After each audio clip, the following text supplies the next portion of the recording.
Di jantung Afrika, sebuah negara besar bernama Sudan sedang mengalami pembantaian berulang kali. Ini bukan cerita baru. Ini adalah gema dari tragedi masa lalu, sebuah siklus kekerasan yang terus berputar, menghancurkan kehidupan dan harapan. Nama-nama yang muncul di berita, lalu menghilang dari kesadaran global, seolah-olah penderitaan berhenti ketika liputan berakhir. Namun bagi rakyat Sudan, krisis ini adalah kenyataan pahit setiap hari. Untuk memahami apa yang terjadi hari ini, kita harus mundur. Mari kita pelan-pelan dan susun garis waktunya, lapis demi lapis, untuk melihat bagaimana keputusan yang dibuat bertahun-tahun lalu memicu api yang membakar Sudan saat ini. Siapa yang bertarung? Di satu sisi, ada Angkatan Bersenjata Sudan, atau SAF.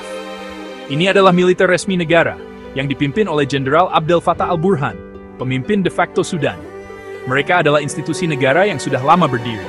Di sisi lain, ada pasukan dukungan cepat, atau RSF. Ini adalah kekuatan paramiliter yang sangat kuat dan independen, dipimpin oleh Jenderal Mohamed Hamdan Dagalo, yang lebih dikenal sebagai Hemeti.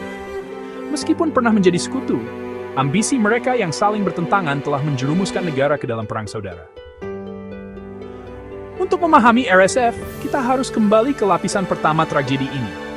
Darfur, tahun 2003. Saat itu, pemberontakan meletus di wilayah Darfur, yang dihuni oleh komunitas etnis non-Arab seperti Fur, Masalit, dan Zaghawa. Sebagai tanggapan, pemerintah di bawah diktator Omar al-Bashir tidak hanya menggunakan tentara. Mereka mempersenjatai dan melepaskan milisi Arab lokal yang dikenal sebagai Janjaweed, yang berarti setan di atas kuda. Taktik mereka brutal dan sistematis. Desa-desa diratakan, warga sipil dibantai, perempuan diperkosa, dan jutaan orang terpaksa mengungsi dari rumah mereka. Ini adalah kampanye pembersihan etnis yang mengejutkan dunia. Dan dari jaringan Janjaweed inilah, RSF kemudian muncul. Hemeti, pemimpinnya adalah salah satu komandan Janjaweed yang paling terkenal. Pada tahun 2013, al-Bashir meresmikan mereka sebagai kekuatan paramiliter di bawah komandonya sendiri, memberi mereka legitimasi dan sumber daya negara. Mereka membawa taktik bumi hangus dan budaya impunitas dari Darfur ke seluruh negeri. Mari kita maju ke lapisan berikutnya, 2019. Setelah berbulan-bulan protes massal yang dipimpin oleh warga sipil yang mendambakan demokrasi, harapan melonjak. Revolusi populer yang luar biasa berhasil menggulingkan diktator Omar al-Bashir setelah 30 tahun berkuasa. Jalanan Khartoum dipenuhi dengan kegembiraan, tampak seolah-olah fajar baru telah tiba bagi Sudan. Namun, harapan itu tidak bertahan lama. Pada Juni 2011, para pengunjuk rasa yang mengadakan aksi duduk damai di luar markas besar militer di Khartoum dibubarkan secara brutal. Ratusan orang dilaporkan tewas, tubuh mereka dibuang ke sungai Nil. Pasukan yang dituduh melakukan pembantaian ini, RSF, yang bertindak atas perintah Dewan Militer. Ini adalah peringatan awal yang mengerikan bahwa aparat keamanan yang sama dari rezim lama masih memegang kendali dan bersedia menggunakan kekerasan massal untuk mempertahankan kekuasaan. Putar balik lagi, 2021. Setelah pembantaian tahun 2019, sebuah kesepakatan pembagian kekuasaan yang rapuh dibentuk antara militer dan pemimpin sipil. Namun, pada Oktober 2021, Jenderal al-Burhan dari SAF dan Hemeti dari RSF, yang saat itu menjadi sekutu, melancarkan kudeta militer. Mereka membubarkan pemerintahan transisi, menangkapi para pemimpin sipil, dan merebut kekuasaan penuh. Ruang sipil yang baru saja terbuka kini menyempit secara drastis. Janji-janji transisi menuju demokrasi dihancurkan.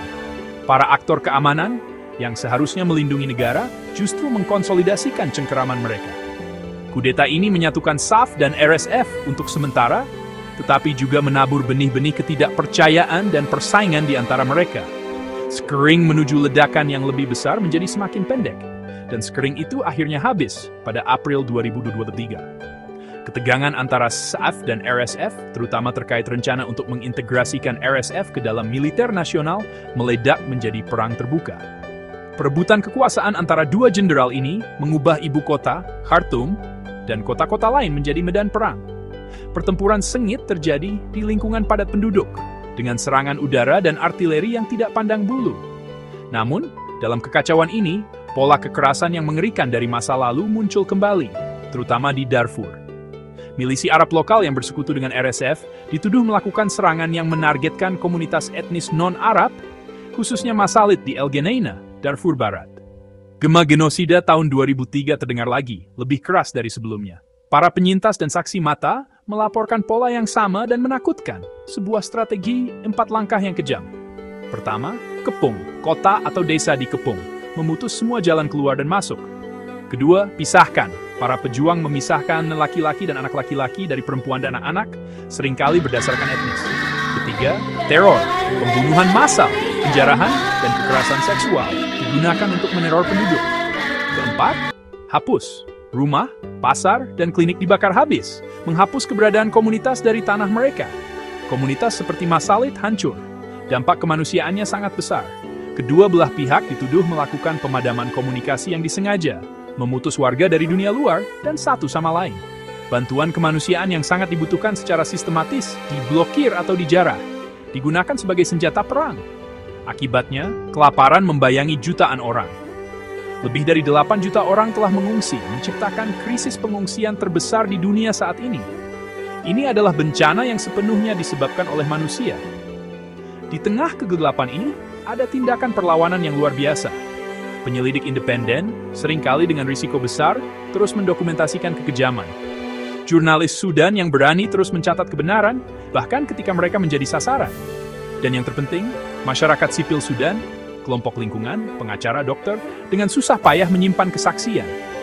Mereka menyebut nama pelaku, mereka mencatat tanggal dan lokasi, mereka menyimpan kesaksian para penyintas. Setiap nama yang dicatat, setiap foto yang disimpan, setiap kesaksian yang direkam adalah tindakan menentang upaya penghapusan. Catatan itu penting, karena dari sinilah akuntabilitas dimulai. Tanpa catatan, tidak ada keadilan. Tanpa keadilan, siklus kekerasan tidak akan pernah berhenti.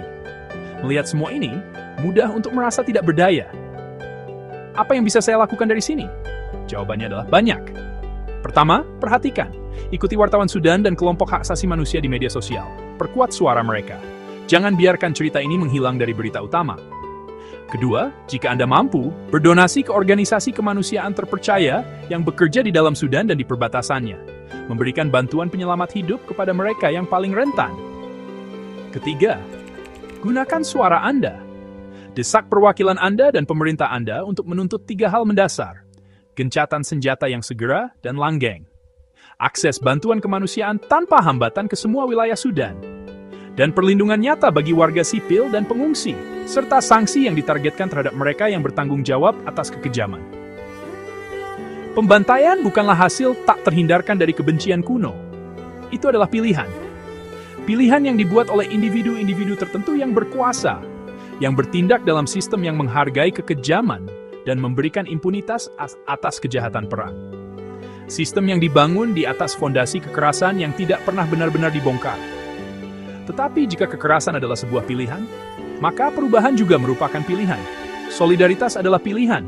Akuntabilitas adalah pilihan. Mengingat nama-nama korban adalah pilihan. Melindungi para saksi adalah pilihan. Menyimpan bukti adalah pilihan. Kisah Sudan belum berakhir. Rakyatnya belum menyerah. Jadi, jangan berpaling. Teruslah menyaksikan. Teruslah peduli. Karena perhatian dunia adalah salah satu dari sedikit senjata yang tersisa bagi mereka yang tidak bersenjata.